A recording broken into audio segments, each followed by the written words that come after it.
Assalamualaikum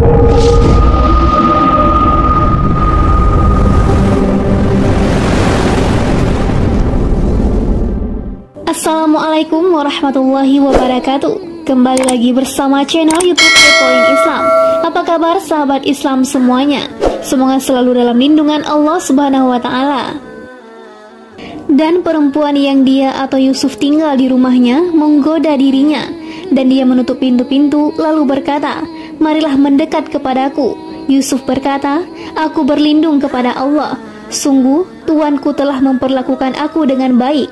Sesungguhnya orang yang zalim itu tidak akan beruntung. Dan sungguh perempuan itu telah berkehendak kepadanya," atau Yusuf, dan Yusuf pun berkehendak kepadanya, sekiranya dia tidak melihat tanda dari Tuhannya. Demikianlah kami palingkan darinya keburukan dan kekejian. Sungguh dia Yusuf termasuk hamba kami yang terpilih. Dan keduanya berlomba menuju pintu, dan perempuan itu menarik baju gamisnya atau Yusuf dari belakang hingga koyak. Dan keduanya mendapati suami perempuan itu di depan pintu.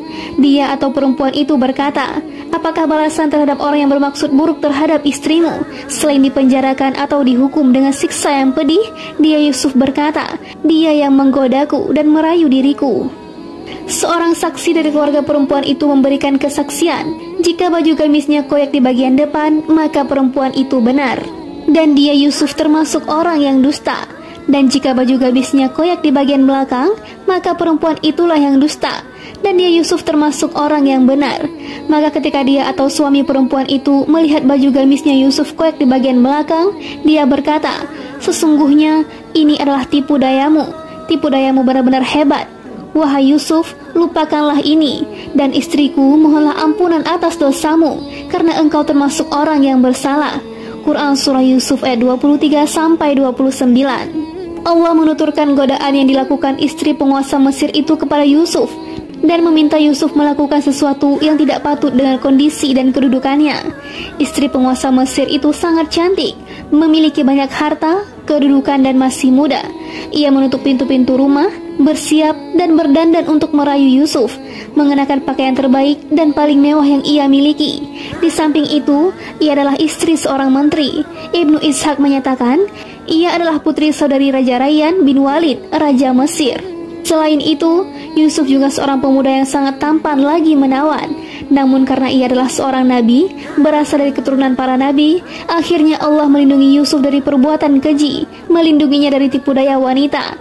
Ia adalah pemimpin para pemimpin terpandang, salah satu di antara 7 orang bertakwa yang mendapat naungan Allah, yang disebutkan dalam kitab Sahihain dari para nabi. Rasulullah SAW dalam sabda yang beliau sampaikan dari Rabb bumi dan langit, ada 7 golongan, Allah menaungi mereka di bawah naungannya pada hari tiada naungan selain naungannya, yaitu pemimpin adil, orang yang mengingat Allah seorang diri, lalu kedua matanya berlinang, orang yang hatinya merindukan masjid ketika keluar darinya hingga ia kembali, 2 orang yang saling mencintai karena Allah, keduanya berkumpul dan berpisah karenanya, seseorang yang menyedekahkan sesuatu, lalu ia sembunyikan hingga tangan kirinya tidak mengetahui apa yang diinfakkan tangan kanannya, pemuda yang tumbuh dalam beribadah kepada Allah, dan lelaki yang diajak berbuat zina seorang wanita yang memiliki kedudukan dan kecantikan, tapi ia mengatakan, "Sungguh aku takut kepada Allah." Intinya, istri seorang menteri Mesir mengajak Yusuf berbuat keji dan memintanya dengan sangat. Yusuf kemudian berkata, "Aku berlindung kepada Allah. Sungguh tuanku," maksudnya suami wanita tersebut, si pemilik rumah, "tuanku telah memperlakukan aku dengan baik, yaitu ia telah memperlakukan diriku dengan baik dan memuliakan kedudukanku di sisinya. Sesungguhnya orang yang zalim itu tidak akan beruntung." Dan keduanya berlomba menuju pintu. Yusuf lari meninggalkan wanita itu menuju pintu agar bisa keluar dan lari menjauh darinya. Namun wanita itu mengejar Yusuf, dan keduanya mendapati suami perempuan itu di depan pintu. Perempuan itu langsung berkata kepada suaminya dan menghasutnya agar menghukum Yusuf. Dia perempuan itu berkata, "Apakah balasan terhadap orang yang bermaksud buruk terhadap istrimu selain dipenjarakan atau dihukum dengan siksa yang pedih?" Ia menuduh Yusuf, padahal dia yang sebenarnya tertuduh. Si perempuan tersebut membela kehormatannya dan membersihkan namanya. Karena itu Yusuf berkata, "Dia yang menggodaku dan merayu diriku. Kebenaran perlu disampaikan saat diperlukan." Seorang saksi dari keluarga perempuan itu memberikan kesaksian. Menurut salah satu pendapat, saksi tersebut masih kecil dan masih digendong. Demikian yang dinyatakan Ibnu Abbas. Juga diriwayatkan dari Abu Hurairah, Hilal bin Yasaf, Hasan al-Basri, Sa'id bin Jubair, Dahak, dan dipilih Ibnu Jarir. Terkait saksi ini, ada sebuah hadis marfu diriwayatkan dari Ibnu Abbas, sementara yang lain menyebut mauquf, hanya sampai Ibnu Abbas saja. Sumber lain menyebutkan, saksi tersebut adalah seorang lelaki di dekat Qatfir, suami si perempuan. Yang lain menyebut seorang lelaki di dekat si perempuan. Kalangan yang menyatakan bahwa saksi tersebut seorang lelaki adalah Ibnu Abbas, Ikrimah, Mujahid, Hasan, Qatadah, As-Suddi, Muhammad bin Ishaq, dan Zaid bin Aslam. Saksi itu mengatakan, jika baju gamisnya koyak di bagian depan, maka perempuan itu benar, dan dia Yusuf termasuk orang yang dusta. Artinya, Yusuf yang menggoda. Lalu si wanita tersebut mendorong Yusuf hingga bagian depan bajunya koyak. Dan jika baju gamisnya koyak di bagian belakang, maka perempuan itulah yang dusta, dan dia Yusuf termasuk orang yang benar, yaitu karena Yusuf melarikan diri dari perempuan tersebut. Lalu si perempuan mengejar dan memegangi baju Yusuf hingga bajunya terkoyak dari belakang. Dan seperti itulah kejadiannya. Karena itu Allah berfirman, maka ketika dia suami perempuan itu melihat baju gamisnya Yusuf koyak di bagian belakang, dia berkata, sesungguhnya ini adalah tipu dayamu. Tipu dayamu benar-benar hebat, yaitu tindakan ini adalah tipu dayamu. Kaulah yang telah menggoda Yusuf, tapi kau menuduh Yusuf yang bukan-bukan. Suaminya kemudian menutup lembaran kejadian ini dengan mengatakan, wahai Yusuf, lupakanlah ini, yaitu jangan kau katakan pada siapapun, karena menyembunyikan kejadian seperti ini lebih patut dan lebih baik. Si suami kemudian memerintahkan istrinya untuk memohon ampunan atas dosa yang telah ia lakukan dan bertobat kepada Rabb, karena ketika seorang hamba bertobat kepada Allah, Allah menerima taubatnya. Meski penduduk Mesir menyembah berhala, namun mereka mengetahui hanya Allah semata yang mengampuni dosa dan menyiksa karena dosa. Karena itulah, suami si perempuan tersebut mengatakan seperti itu dan memaafkannya dalam salah satu sisi. Mengingat wanita sepertinya wajar jika tidak bisa menahan diri terhadap lelaki setampan Yusuf. Namun Yusuf adalah sosok yang menjaga diri, bersih harga dirinya, dan bersih hati. Si suami itu kemudian berkata kepada istrinya, dan istriku, mohonlah ampunan atas dosamu, karena engkau termasuk orang yang bersalah. Dan perempuan-perempuan di kota berkata, istri Al-Aziz menggoda dan merayu pelayannya untuk menundukkan dirinya. Pelayannya benar-benar membuatnya mabuk cinta.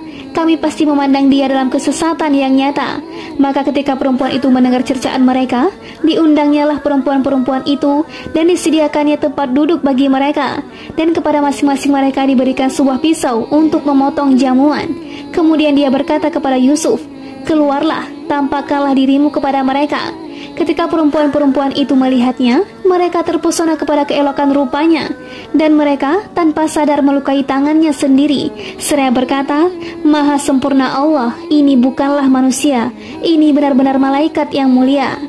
Dia atau istri Al-Aziz berkata, itulah orangnya yang menyebabkan kamu mencela aku karena aku tertarik kepadanya, dan sungguh aku telah menggoda untuk menundukkan dirinya, tetapi dia menolak. Jika dia tidak melakukan apa yang aku perintahkan kepadanya, niscaya dia akan dipenjarakan dan dia akan menjadi orang yang hina. Yusuf berkata, wahai Tuhanku, penjara lebih aku sukai daripada memenuhi ajakan mereka, dan aku tidak engkau hindarkan dari tipu daya mereka. Niscaya aku akan cenderung untuk memenuhi keinginan mereka, dan tentu aku termasuk orang yang bodoh. Maka Rabb memperkenankan doa Yusuf, dan dia menghindarkan Yusuf dari tipu daya mereka. Dialah yang maha mendengar, maha mengetahui. Quran Surah Yusuf ayat 30-34. Allah menuturkan tentang celaan yang disampaikan wanita kota setempat dari kalangan istri-istri para menteri dan putri para pembesar terhadap istri seorang menteri tersebut, karena telah merayu pelayannya dan cinta yang sangat mendalam padanya. Padahal Yusuf tidak sederajat baginya. Ia hanya salah seorang pelayan, dan pelayan seperti dia tidak patut diperlakukan seperti itu. Karena itu mereka mengatakan, kami pasti memandang dia dalam kesesatan yang nyata, yaitu karena meletakkan sesuatu tidak pada tempatnya. Maka ketika perempuan itu mendengar cercaan mereka, yaitu celaan dan penghinaan, serta penistaan yang ditujukan kepadanya, karena begitu mencintai pelayannya. Meski dalam saat yang bersamaan, si istri menteri tersebut bisa ditolerir. Karena itu, ia ingin menyampaikan alasan di hadapan mereka, kenapa ia sampai berbuat seperti itu, dan menjelaskan bahwa pelayannya tidak seperti yang mereka kira. Istri menteri ini kemudian mengirim utusan untuk mengundang mereka. Mereka kemudian berkumpul di rumahnya. Mereka diberi jamuan makanan yang layak, dan di antara jamuan tersebut ada makanan yang harus dipotong dengan pisau, seperti lemon dan semacamnya. Istri menteri tersebut memberi mereka semua pisau. Ia juga telah mempersiapkan Yusuf dan mengenakan pakaian terbaik padanya. Selain Yusuf saat itu berada di puncak masa muda, istri si menteri kemudian menyuruh Yusuf keluar di hadapan mereka dalam kondisi seperti itu. Yusuf kemudian keluar dalam penampilan yang lebih indah dari bulan purnama.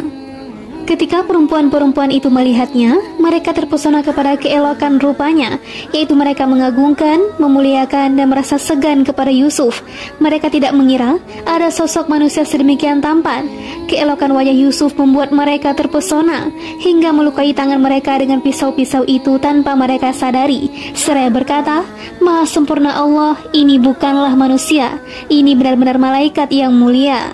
Disebutkan dalam hadis Isra, aku atau Rasulullah melintas di hadapan Yusuf. Ia diberi separuh keelokan atau rupa. As-Suhaili dan imam lainnya menuturkan, artinya ia memiliki separuh keelokan rupa Adam, karena Allah menciptakan Adam dengan tangannya, meniupkan ruh ciptaannya padanya, sehingga Adam adalah sosok manusia yang paling rupawan. Karena itulah para penghuni surga masuk ke dalam surga dengan postur tinggi dan keelokan rupa seperti Adam. Yusuf memiliki separuh keelokan rupa Adam. Tidak ada yang lebih tampan dari mereka berdua. Seperti halnya, tidak ada wanita lebih cantik setelah Hawa, melebihi Sarah, istri Ibrahim Al-Khalil. Ibnu Mas'ud mengatakan, wajah Yusuf seperti kilat. Setiap kali ada wanita datang untuk suatu keperluan, Yusuf menutupi wajah. Yang lain mengatakan, Yusuf sering mengenakan penutup kepala agar tidak dilihat orang. Itulah alasan kenapa istri penguasa Mesir sangat mencintai Yusuf, hingga terjadilah suatu peristiwa. Para wanita melukai tangan mereka dengan pisau saat melihat ketampanan Yusuf. Mereka mengagungkan Yusuf karena wibawa yang ia miliki. Mereka tercengang saat melihat Yusuf secara langsung. Dia atau istri Al-Aziz berkata, itulah orangnya yang menyebabkan kamu mencela aku karena aku tertarik kepadanya. Setelah itu ia memuji Yusuf sebagai sosok yang menjaga diri secara sempurna. Ia mengatakan, dan sungguh aku telah menggoda untuk menundukkan dirinya, tetapi dia menolak. Jika dia tidak melakukan apa yang aku perintahkan kepadanya, niscaya dia akan dipenjara dan dia akan menjadi orang yang hina. Para wanita mendorong Yusuf agar menuruti perintah majikan wanitanya. Namun Yusuf menolak dengan keras dan menjauh, karena ia berasal dari keturunan para nabi. Yusuf kemudian mengatakan dalam doa yang ia panjatkan kepada Rabb seluruh alam, wahai Tuhanku, penjara lebih aku sukai daripada memenuhi ajakan mereka. Jika aku tidak engkau hindarkan dari tipu daya mereka, niscaya aku akan cenderung untuk memenuhi keinginan mereka. Dan tentu aku termasuk orang yang bodoh, yaitu jika kau menyerahkan urusanku padaku, tentu aku lemah dan tiada berdaya. Aku tidak kuasa untuk memberikan manfaat bagi diriku ataupun menolak mara bahaya, kecuali yang dikehendaki Allah. Aku hamba lemah, kecuali jika engkau memberiku kekuatan, menjaga dan melindungiku dengan daya dan kekuatanmu. Karena itu Allah Subhanahu wa Ta'ala berfirman, maka Rob memperkenankan doa Yusuf, dan dia menghindarkan Yusuf dari tipu daya mereka.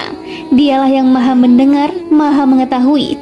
Kemudian timbul pikiran pada mereka setelah melihat tanda-tanda kebenaran Yusuf, bahwa mereka harus memenjarakannya sampai waktu tertentu. Dan bersama dia masuk pula dua orang pemuda ke dalam penjara. Salah satunya berkata, sesungguhnya aku bermimpi memeras anggur. Dan yang lainnya berkata, aku bermimpi membawa roti di atas kepalaku, sebagiannya dimakan burung. Berikanlah kepada kami takwilnya. Sesungguhnya kami memandangmu termasuk orang yang berbuat baik. Dia Yusuf berkata, makanan apapun yang akan diberikan kepadamu berdua, aku telah dapat menerangkan takwilnya sebelum makanan itu sampai kepadamu. Itu sebagian dari yang diajarkan Rob kepadaku. Sesungguhnya aku telah meninggalkan agama orang-orang yang tidak beriman kepada Allah, bahkan mereka tidak percaya kepada hari akhirat. Dan aku mengikuti agama nenek moyangku, Ibrahim, Ishak dan Yakub. Tidak pantas bagi kami atau para nabi mempersekutukan sesuatu apapun dengan Allah. Itu adalah dari karunia Allah kepada kami dan kepada manusia semuanya. tetapi kebanyakan manusia tidak bersyukur. Wahai kedua penghuni penjara, manakah yang baik, Tuhan-Tuhan yang bermacam-macam itu, ataukah Allah yang Maha Esa, Maha Perkasa? Apa yang kamu sembah selain Dia hanyalah nama-nama yang kamu buat-buat, baik oleh kamu sendiri maupun oleh nenek moyangmu. Allah tidak menurunkan suatu keterangan pun tentang hal atau nama-nama itu. Keputusan itu hanyalah milik Allah. Dia telah memerintahkan agar kamu tidak menyembah selain Dia. Itulah agama yang lurus, tetapi kebanyakan manusia tidak mengetahui. Wahai kedua penghuni penjara, salah seorang di antara kamu akan bertugas menyediakan minuman khamar bagi tuannya. Adapun yang seorang lagi, dia akan disalib, lalu burung memakan sebagian kepalanya. Telah terjawab perkara yang kamu tanyakan kepadaku. Quran Surah Yusuf ayat 34-41. Allah menuturkan tentang penguasa Mesir dan istrinya. Setelah mengetahui Yusuf tidak bersalah, terlintas dalam pikiran mereka untuk memenjarakan Yusuf hingga waktu tertentu, untuk meredakan komentar-komentar orang terkait kasus ini, agar terkesan bahwa Yusuflah yang menggoda istrinya, hingga akhirnya ia dipenjara karenanya. Mereka memenjarakan Yusuf secara semena-mena dan sewenang-wenang. Ini termasuk bagian dari takdir yang Allah tentukan untuk Yusuf, bagian dari perlindungan yang Allah berikan kepadanya. Karena dengan cara ini, Yusuf bisa menjauh dari pergaulan mereka. Karena alasan ini, sebagian orang sufi menyatakan, seperti yang dituturkan Imam Syafi'i dari mereka, termasuk bagian dari ismah atau perlindungan dari perbuatan-perbuatan dosa adalah jangan merasa sedih. Allah Subhanahu wa Ta'ala berfirman, dan bersama dia masuk pula 2 orang pemuda ke dalam penjara. Ada yang menyatakan salah satu di antara keduanya adalah pelayan yang biasa memberi minum raja. Namanya menurut salah satu sumber Nabua. Yang satunya adalah pelayan pembuat roti yang oleh orang-orang Turki disebut Jashinkir. Namanya menurut salah satu sumber Majlas.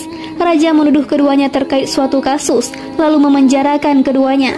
Saat keduanya melihat Yusuf di dalam penjara, sifat dan perilaku Yusuf membuat keduanya kagum. Seperti itu juga dengan tindak tanduk, jalan hidup, tutur kata dan perbuatan. Banyak beribadah kepada Allah dan berbuat baik terhadap sesama yang diperlihatkan Yusuf.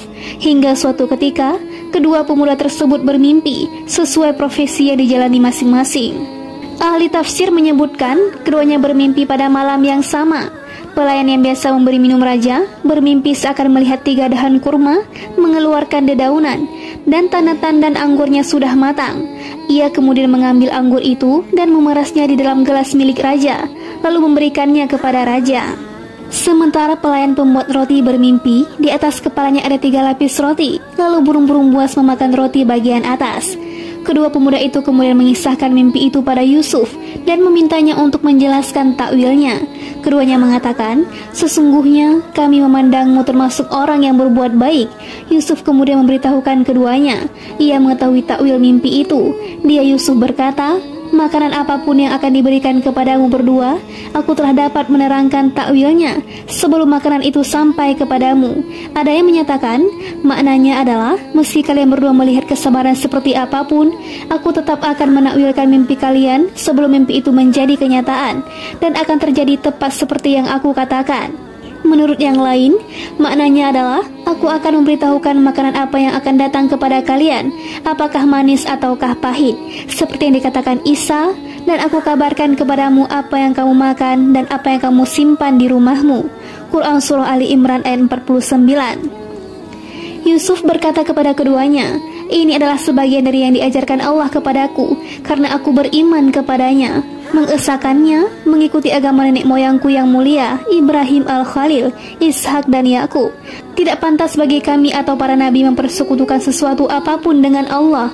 Itu adalah karunia dari Allah kepada kami, yaitu karena telah menunjukkan kami kepada agama ini dan kepada manusia semuanya, yaitu dengan memerintahkan kami untuk menyeru manusia agama ini, menuntun dan menunjukkan mereka kepadanya, agama yang telah tertanam dalam fitrah mereka, tetapi kebanyakan manusia tidak bersyukur. Setelah itu, Yusuf menyeru mereka untuk mengesahkan Allah, mencela peribadatan kepada selain Allah Azza wa Jalla, menghina berhala-berhala dan mengentengkan hal ihwalnya.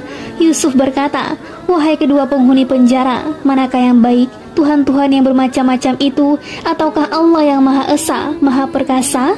Apa yang kamu sembah selain Dia hanyalah nama-nama yang kamu buat-buat, baik oleh kamu sendiri maupun oleh nenek moyangmu. Allah tidak menurunkan suatu keterangan pun tentang hal nama-nama itu.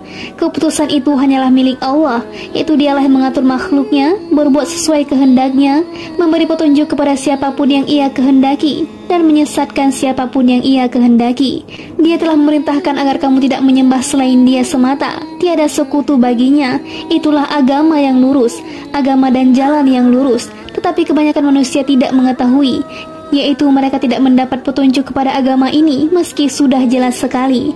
Dakwah yang disampaikan Yusuf pada keduanya dalam situasi seperti itu amat sempurna sekali, karena mereka berdua mengagungkan sosok Yusuf, siap menerima apapun yang dikatakan oleh Nabi Yusuf. Karena itu, tepat sekali jika Yusuf menyeru keduanya menuju apa yang lebih berguna dari pertanyaan yang mereka ajukan. Setelah itu Yusuf menunaikan kewajibannya dan menuntun menuju tujuan yang dimaksudkan. Yusuf berkata, "Wahai kedua penghuni penjara, salah seorang di antara kamu akan bertugas menyediakan minuman khamar bagi tuannya." Para mufassir menyatakan, dia adalah pelayan yang bertugas memberi minum tuannya. Adapun yang seorang lagi, dia akan disalib, lalu burung memakan sebagian kepalanya. Para mufassir menyatakan, dia adalah pelayan yang bertugas membuat roti. Telah terjawab perkara yang kamu tanyakan kepadaku, yaitu ini pasti terjadi dan tidak mustahil.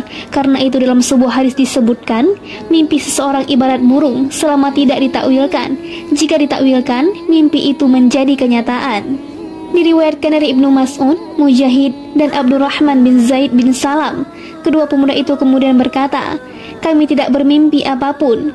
Yusuf lalu berkata pada keduanya, "Telah terjawab perkara yang kamu tanyakan kepadaku." Dan dia Yusuf berkata kepada orang yang diketahuinya akan selamat di antara mereka berdua, "Terangkanlah keadaanku kepada tuanmu." Maka setan menjadikan dia lupa untuk menerangkan keadaan Yusuf kepada tuannya. Karena itu dia Yusuf tetap dalam penjara beberapa tahun lamanya. Quran Surah Yusuf ayat 42. Allah mengisahkan, Yusuf berkata kepada orang yang ia ketahui akan selamat di antara keduanya, "Dia adalah pelayan yang biasa memberi minum tuannya. Terangkanlah keadaanku kepada tuanmu, yaitu sampaikan perihalku dan seperti apa kondisiku di dalam penjara kepada tuanmu, bahwa aku sama sekali tidak punya salah." Ini menunjukkan boleh melakukan sebab-sebab, dan hal ini tidak menafikan tawakal kepada Rob seluruh tuan. Firman-Nya, maka setan menjadikan dia lupa untuk menerangkan keadaan Yusuf kepada tuannya, yaitu setan membuat pemuda yang selamat di antara keduanya lupa akan pesan yang disampaikan Yusuf. Demikian yang dinyatakan Mujahid, Muhammad bin Ishaq, dan lainnya. Penjelasan ini benar, dan inilah teks yang tertera dalam kitab-kitab Yahudi dan Nasrani. Karena itu, dia Yusuf tetap dalam penjara beberapa tahun lamanya. Al-Bid'u adalah bilangan antara 3 hingga 9. Pendapat lain menyebut hingga 7. Ada juga yang menyebut hingga 5. Ada juga yang menyebut di bawah 10. Demikian penjelasan yang disampaikan At-Tha'labi. Pendapat lain menyebutkan, maksudnya ada beberapa wanita dan beberapa lelaki di dalam penjara. Allah Subhanahu wa Ta'ala berfirman, karena itu dia Yusuf tetap dalam penjara beberapa tahun lamanya.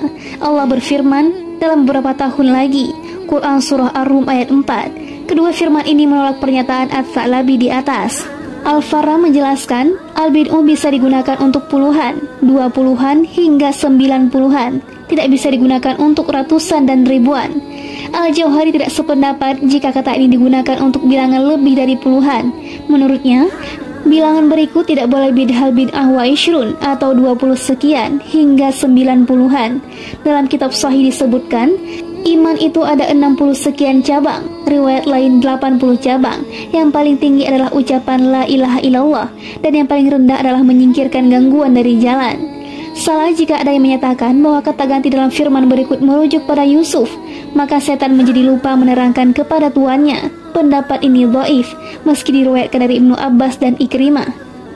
Hadis yang diriwayatkan Ibnu Jarir terkait masalah ini dhaif dari semua sisi. Hanya diriwayatkan Ibrahim bin Yazid Al-Khawri Al-Maki. Ia perawi matruk atau riwayatnya tidak dijadikan hujjah oleh para ahli hadis. Riwayat Mursal Hasan dan Qatadah juga tidak bisa diterima, apalagi hadis ini. Terkait pernyataan Ibnu Hibban dalam kitab Sahihnya terkait faktor yang membuat Yusuf mendekam di penjara selama beberapa tahun sebagai berikut. Fadl bin Habab al-Jumahi mengabarkan kepada kami. Musaddad bin Masrahat bercerita kepada kami. Khalid bin Abdullah bercerita kepada kami. Muhammad bin Amr bercerita kepada kami. Dari Abu Salamah, dari Abu Hurairah ia berkata, Rasulullah bersabda, semoga Allah merahmati Yusuf. Andai ia tidak mengatakan, terangkanlah keadaanku kepada tuanmu, tentu ia tidak mendekam di dalam penjara selama itu.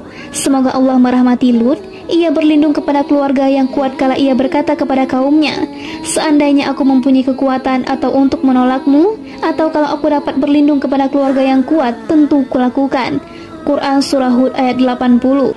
Beliau meneruskan, tidaklah Allah mengutus seorang nabi pun sesudahnya, melainkan orang yang paling mulia nasabnya di antara kaumnya. Hadis ini mungkar dengan sanad di atas.